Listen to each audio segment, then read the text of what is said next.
welcome back to another video. In this video, I'll be showing you guys how I accidentally made a drawing board. So while I was just coding my free time, I tried to make a moving square. So you can see the code right here.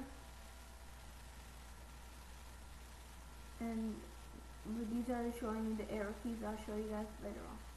So when you run, this is what happens. Let me just full screen this part. It just moves with it. So it's like, this can be a smooth drawing board.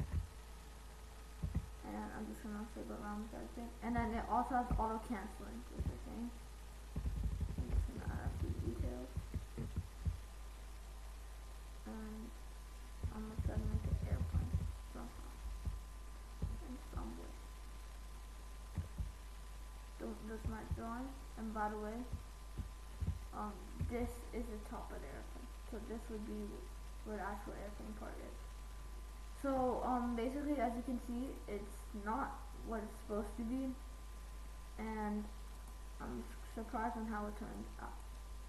So I'm just gonna full screen this so I can show you guys the code. So it's import Pygame the initialize. You guys can pause the video and watch the code. So I'm gonna give you a few seconds to do that, so I can move on to the next part.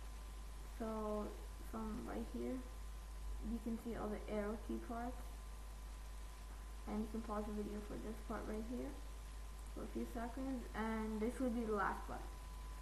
So I hope you enjoyed this video. Make sure to like and subscribe to the channel.